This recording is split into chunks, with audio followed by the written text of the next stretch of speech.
vaidade, mexe muito com o nosso orgulho, mexe muito com aquilo que a gente não quer soltar. Mas você vai ver como que é poderoso isso que Deus vai ministrar, porque não foi fácil para mim escutar de Deus o que eu vou falar para vocês. Acredito que não vai ser fácil para ninguém, mas se você abrir o coração para aquilo que o Senhor vai falar, vai ser a melhor coisa que vai acontecer na sua vida, porque foi a melhor coisa que aconteceu na minha. Amém. Então o texto que nós vamos falar é um texto bastante conhecido, principalmente quem sempre foi rato de igreja, sempre teve essa rotina, sabe que esse texto é um texto muito falado, muito já pregado, e virou até bordão de camiseta, virou bordão de conferência, que é um momento onde Pedro pergunta até quantas vezes ele deveria perdoar o irmão dele. E ele fala, é até 7 vezes, Senhor? Vamos lá, acompanha comigo. Lá em Mateus, capítulo 18, versículo 21, fala bem assim. Então Pedro se aproximou de Jesus e perguntou, Senhor, quantas vezes devo perdoar alguém que peque contra mim? 7 vezes? E Jesus respondeu, não 7 vezes, mas 70 vezes 7. Portanto, o reino dos céus pode ser comparado a um senhor que decidiu pôr em dia as contas com seu servo, o que lhe deviam. No decorrer do processo, trouxeram diante dele um servo que lhe devia 60 milhões de moedas. Uma vez que o homem não tinha como pagar, o Senhor ordenou que ele, sua esposa, seus filhos e todos os seus bens fossem vendidos para quitar a dívida. O homem se curvou diante do Senhor e suplicou, por favor, tenha paciência comigo e eu lhe pagarei tudo. O Senhor teve compaixão dele, soltou e perdoou-lhe a dívida. No entanto, quando o servo saiu da presença do Senhor, foi procurar outro servo que trabalhava com ele e lhe devia 100 moedas de prata. Agarrou pelo pescoço e exigiu que ele pagasse de imediato. O servo se curvou diante dele e suplicou, tenha paciência comigo e eu lhe pagarei tudo. O credor, porém, não estava disposto a esperar. Mandou que o homem fosse lançado na prisão até que tivesse pago toda a dívida.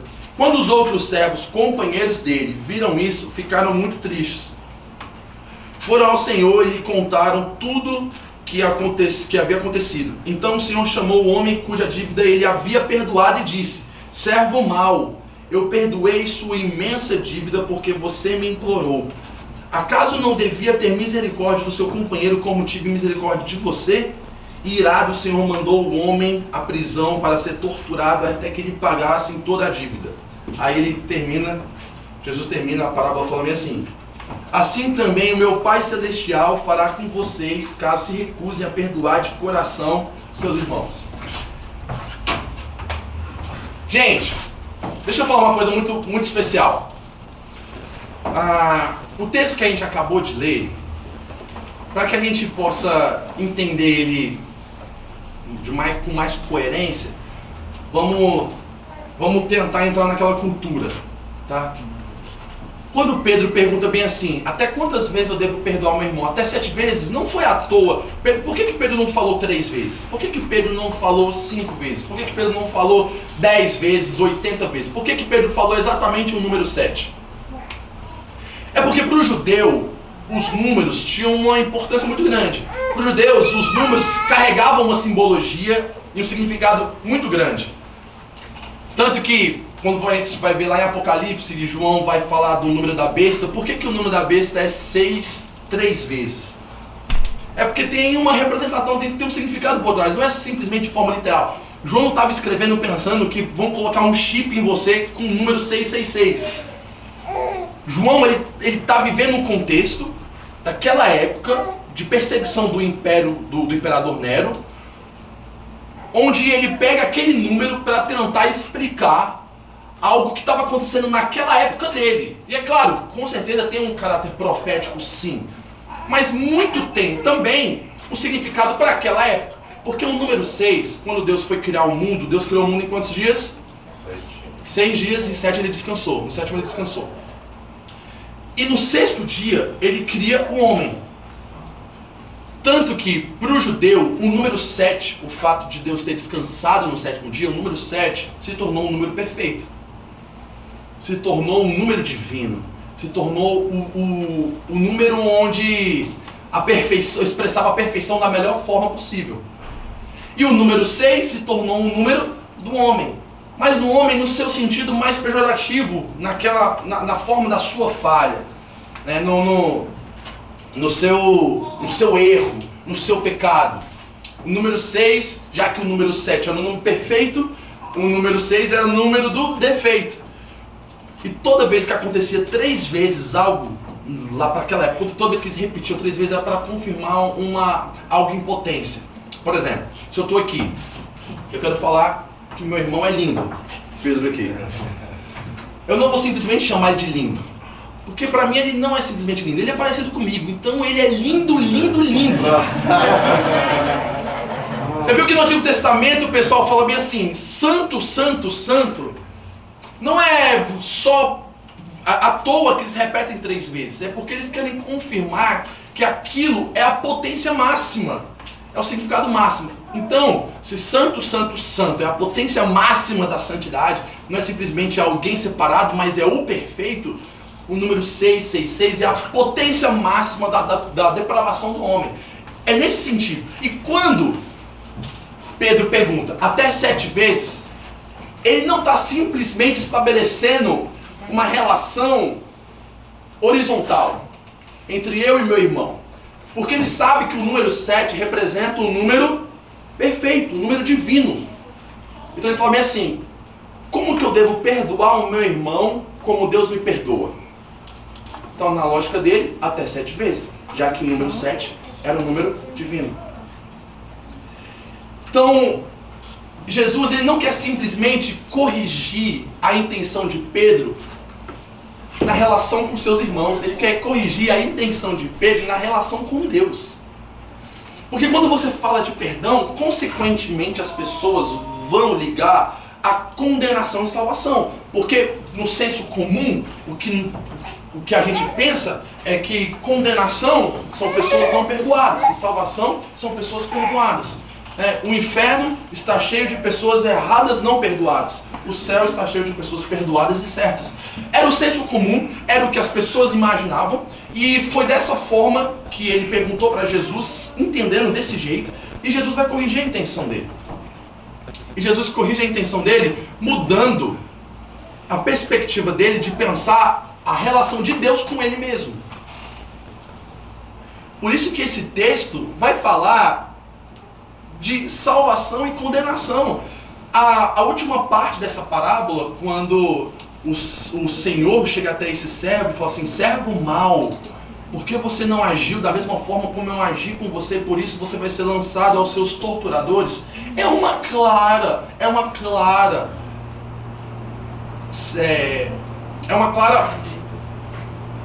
gente, fugiu a palavra da minha cabeça. Quando fala que é parecido, é uma clara semelhança, tá? É uma clara semelhança ao inferno. É uma clara semelhança à condenação final. Tá? Esse finalzinho que ele está falando, o cara que está sendo lançado, ele está sendo lançado à punição final. Quando ele faz sendo lançado aos torturadores. Então, observando esse texto, nós conseguimos discernir no nosso coração. Deus ele nos dá uma sabedoria, uma graça especial para que a gente possa entender quem são as pessoas que são filhas de Deus e quem são as pessoas que não são filhas de Deus. Que não são filhas de Deus.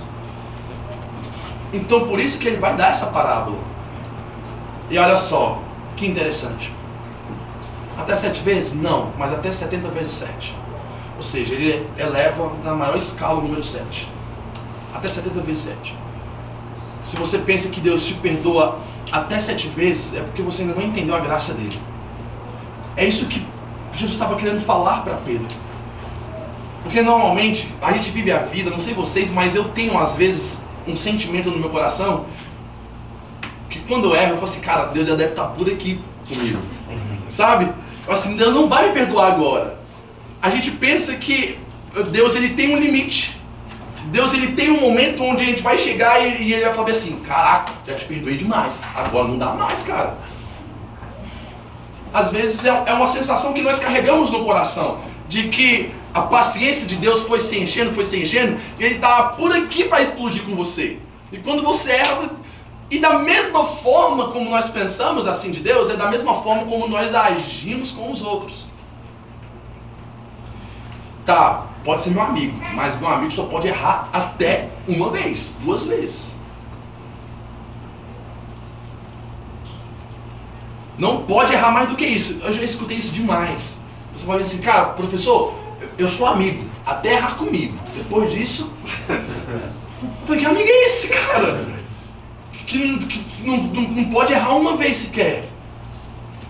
Aí vai contar a história de um rei, que ele tinha servos, e um desses servos devia uma quantidade para ele que era impossível desse servo pagar.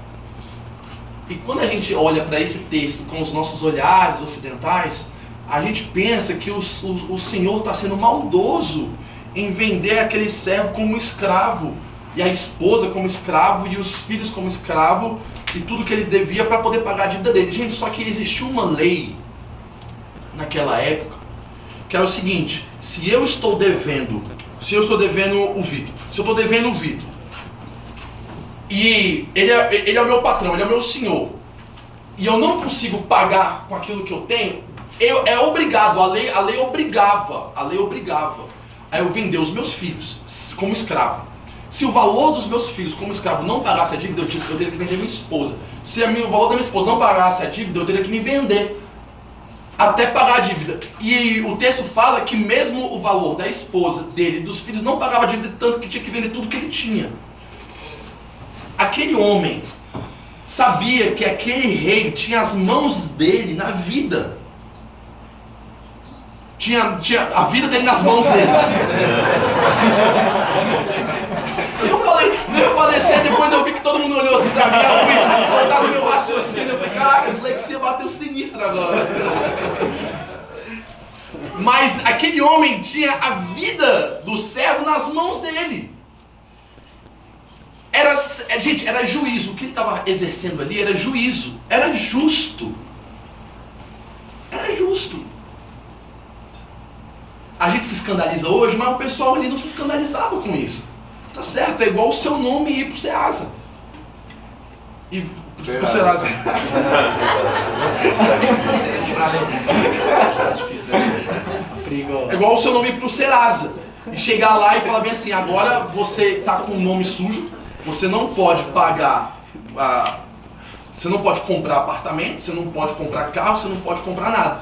Talvez em uma outra cultura, futuramente as pessoas vão olhar para nós e falar assim, nossa, que terrível que as pessoas estão fazendo com esse cara. Aquelas pessoas não tinham essa consciência de olhar para o povo e falar assim, que terrível que esse homem está fazendo.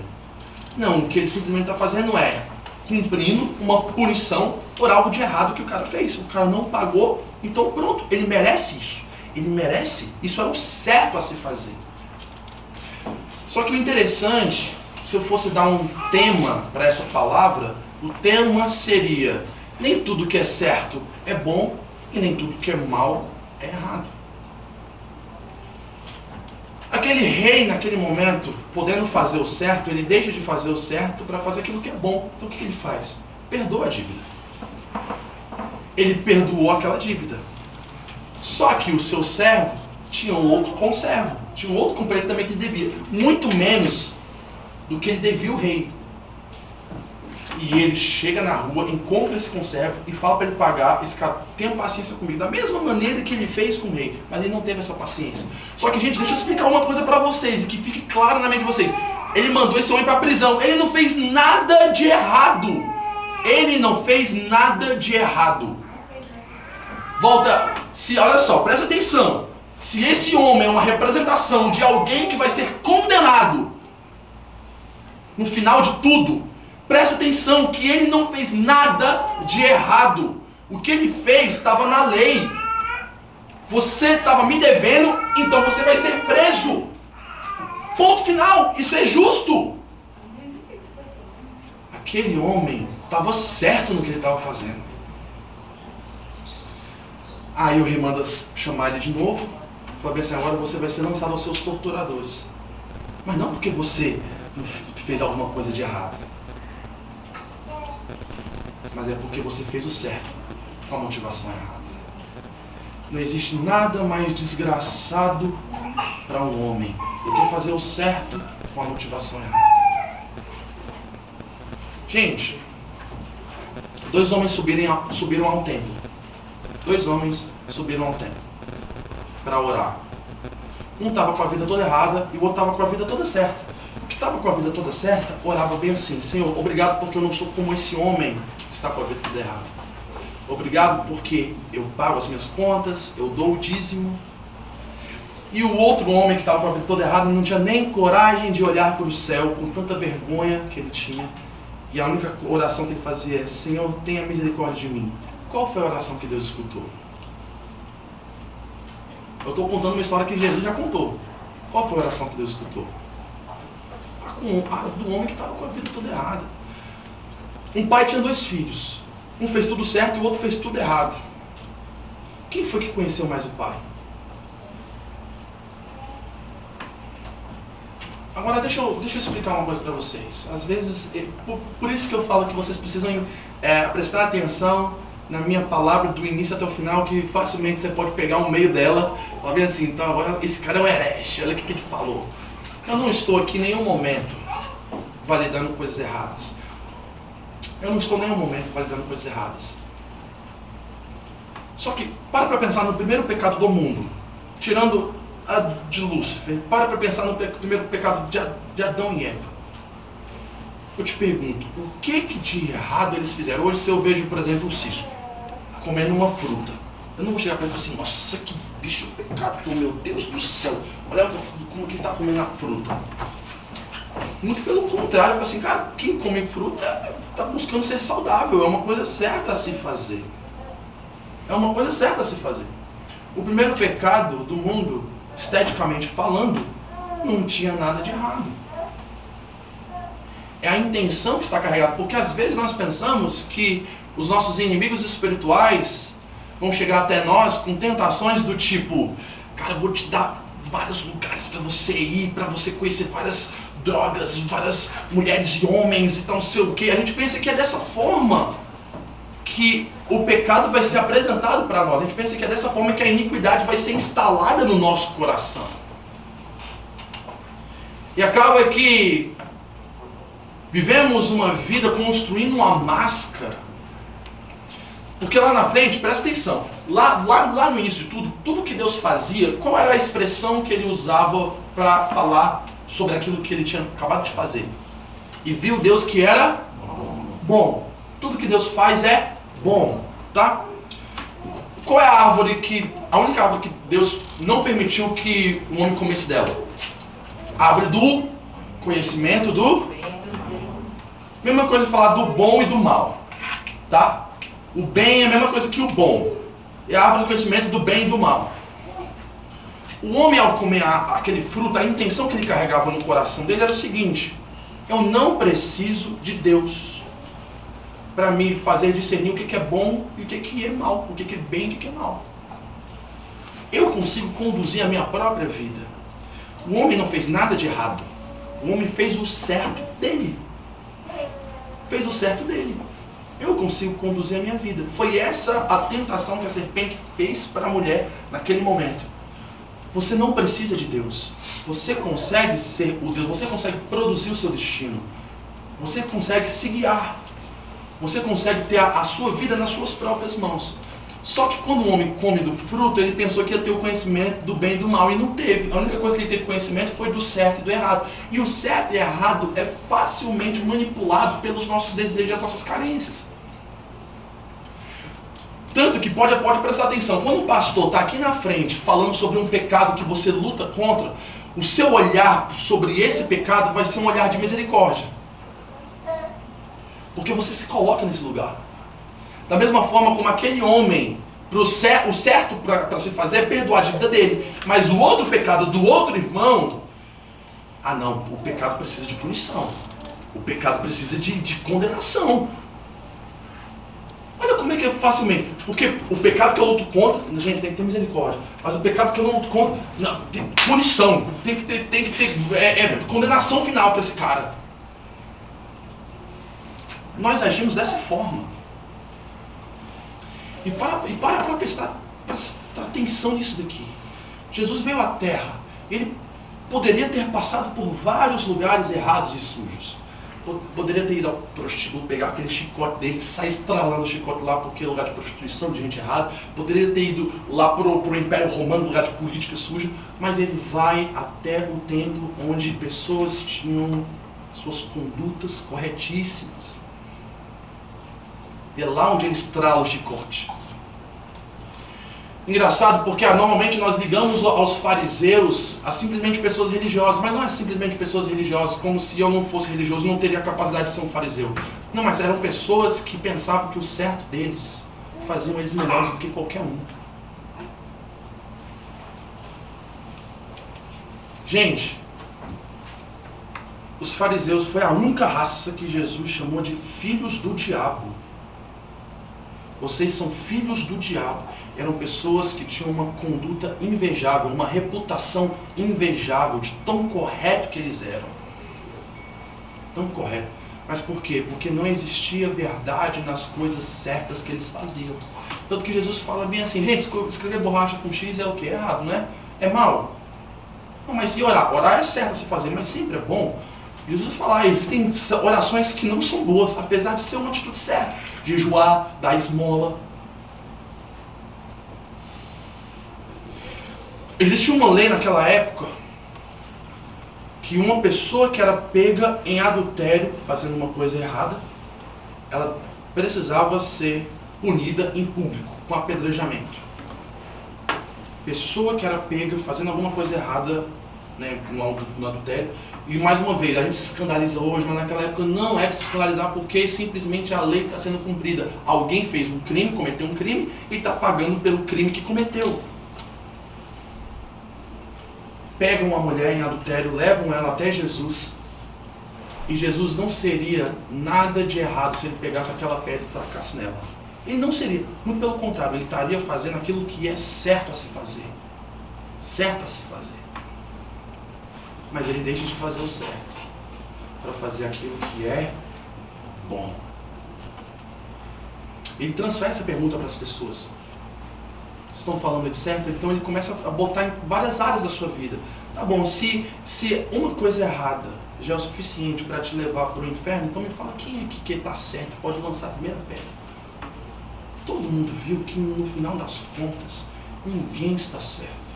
Então a consciência de um filho de Deus não é aquela pessoa que valida a coisa errada, mas que entende que não existe ninguém certo. Entende que todos nós estamos no mesmo barco, todos nós estamos errados. E o certo a se fazer era Deus nos condenar ao inferno. Esse era o certo a se fazer. Deus não estaria errado em mandar todos nós para o inferno. Não estaria, mas ele deixa de fazer o certo para fazer aquilo que é bom. Nosso Deus é tão interessante porque o nosso Deus, ele condena, ele acha assim, terrivelmente horroroso sacrifício de crianças no Antigo Testamento, pessoas que sacrificavam crianças para os seus ídolos. Deus abominava isso. Mas esse mesmo Deus sacrifica o próprio Filho dele na cruz para nos salvar.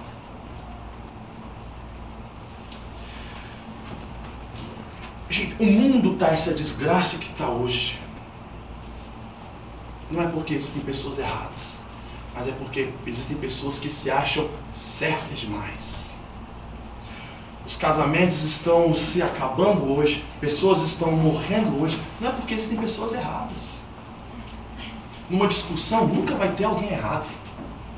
Sempre os dois vão se achar certos. A gente só está vivendo essa divisão, né, essa terrível divisão no mundo, no país, porque a discussão sempre é entre o certo e o errado. E ninguém quer ser a pessoa boa. Ninguém quer abrir mão do seu certo para fazer aquilo que é bom. Ninguém. Por isso o inferno está cheio de pessoas certas. Um filho de Deus entende que ele precisa dar um passo a mais do certo e do errado. Porque um dia, ele, errado como estava, recebeu a graça de Deus. Amém. Foi perdoado. Recebeu a bondade do Senhor.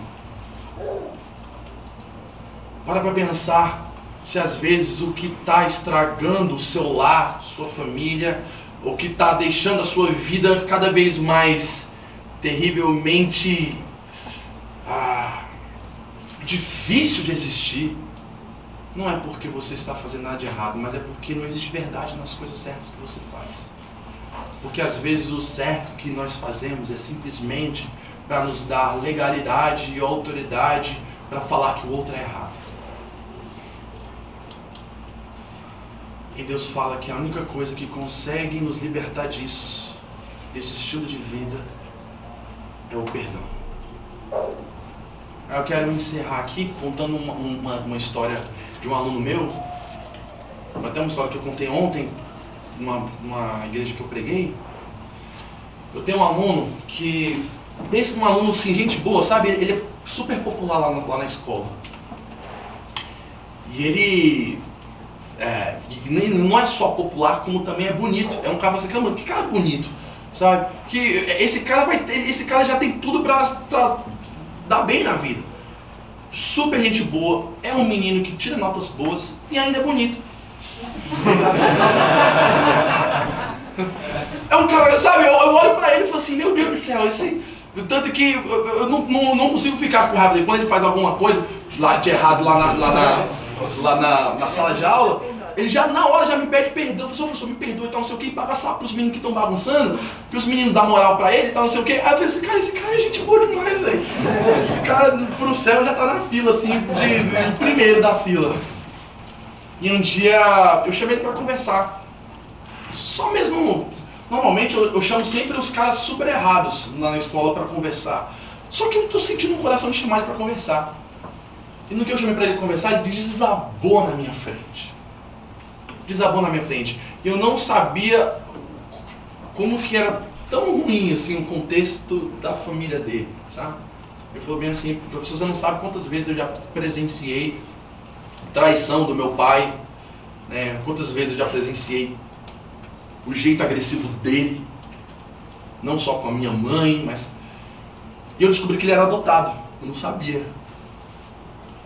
Eu acho que o fato dele ter sido adotado é o que ainda faz permanecer um sentimento de gratidão a ele, à família, ao pai. É como se existisse uma esperança no coração dele de que alguma hora isso iria mudar. Ele é um menino que aonde ele moraria é uma parte mais rural, assim, é mais da roça. Ele ama sertanejo. O sonho dele era ser cantor de sertanejo. Aí ele conta que ganhou um violão da mãe dele e tal. Aí ele estava me contando um dia que ele estava no quarto e o pai dele não sabia que ele estava no quarto.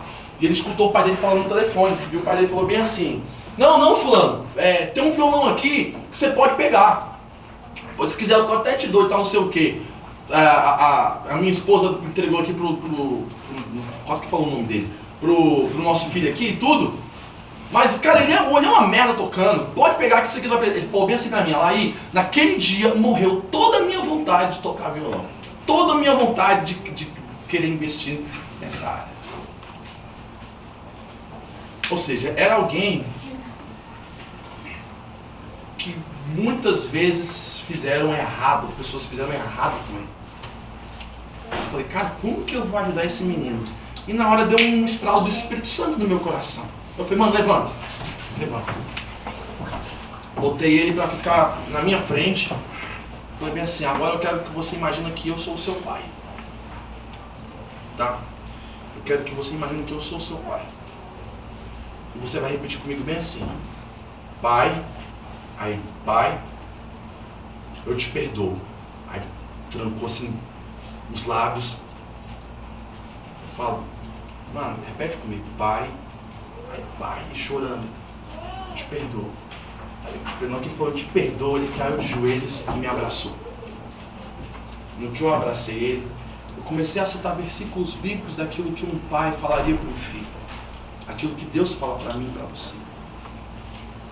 De que ele não é um acidente, de que Deus já tinha planejado ele no ventre da mãe dele, de que Deus é um pai perfeito, que ama, que perdoa, porque naquele momento, diante de certo e de errado, ele abriu mão para receber aquilo que é bom. Sabe, ele não precisava perdoar ninguém, porque ele estava certo na posição dele. Ele era uma vítima do errado, do que fizeram coisa de errado com ele. Mas foi depois desse dia, ele chegou para mim e falou bem assim: você não sabe quanto que eu precisava disso.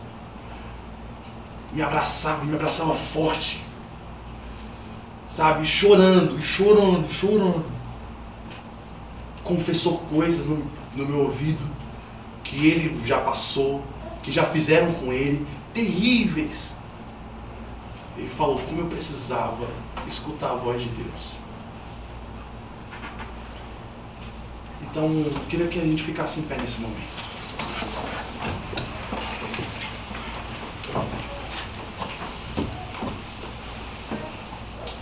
O meu desafio e chamado para você hoje é: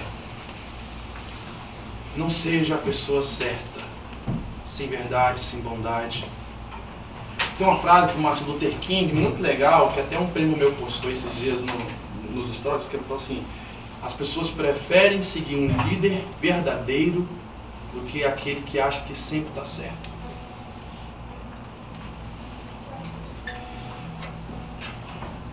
Nós temos um Deus que sempre está certo, indiscutivelmente isso. Mas ele abre mão de fazer a coisa certa para ser verdadeiro e bom comigo e com você. Sabe?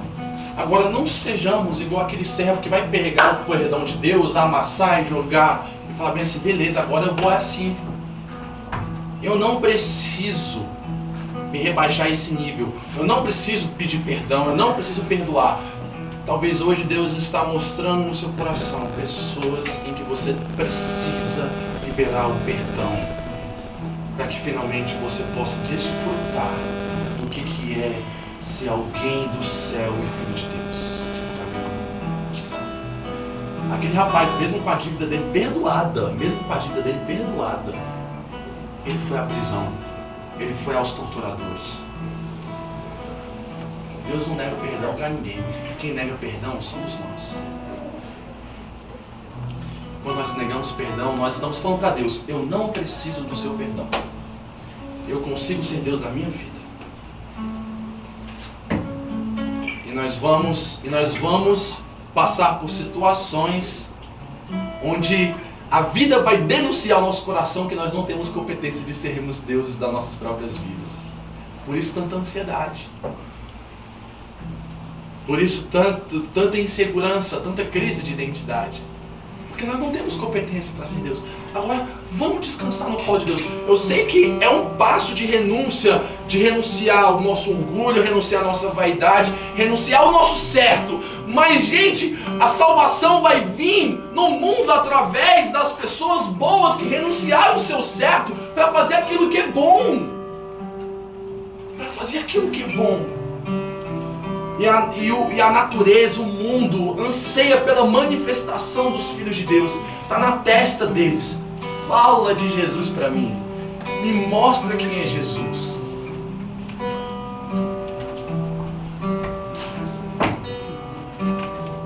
Então, deixa o Espírito Santo essa noite, essa manhã. Foi mal.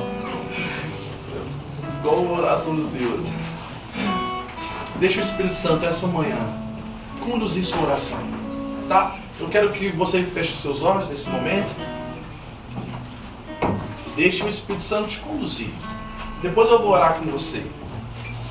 Mas nesse momento eu tenho certeza que Ele vai conduzir a situações terríveis onde você até hoje fala: eu tô certo. O Espírito Santo vai falar: abra a mão do seu certo. Abra a mão do seu certo. E perdoa. Libera o perdão. E não só pense isso, mas pensa. Deixa Ele te conduzir a fazer uma autoanálise do seu coração para que você possa finalmente reconhecer o quão errado você é. Sabe? Pessoas que não reconhecem que são erradas, são pessoas más, apesar das atitudes certas. Deixa Ele te levar para um lugar onde você possa se constranger e falar: meu Deus do céu, por que até agora o Senhor não mandou fogo na minha vida? Por que até agora o Senhor não me condenou? Olha o tanto de errado que eu sou, olha o tanto de coisa errada que eu já fiz.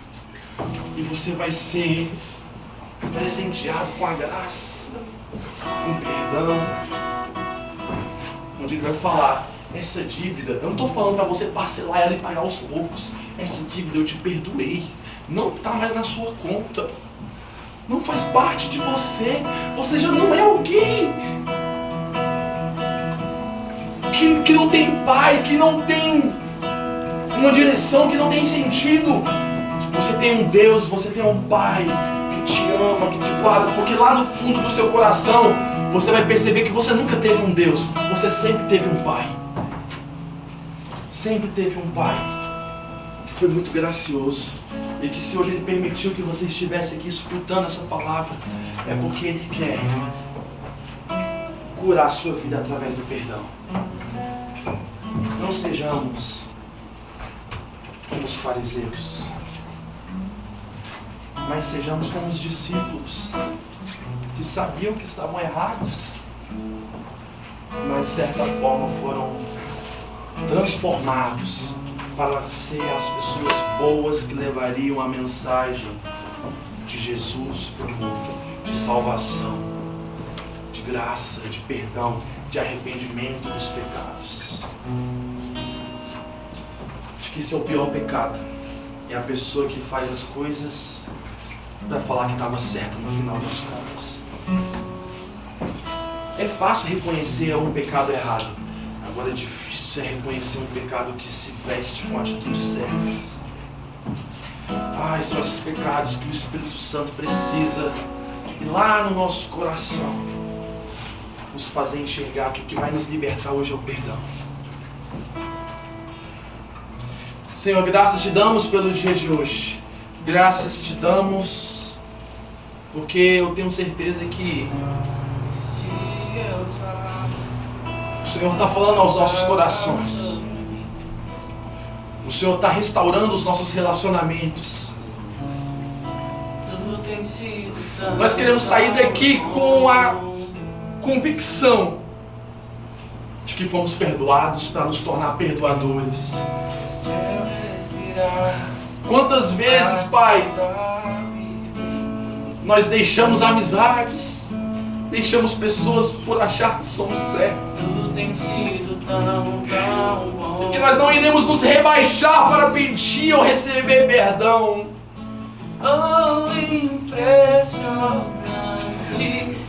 Que essa música venha ecoar aos nossos corações, Pai.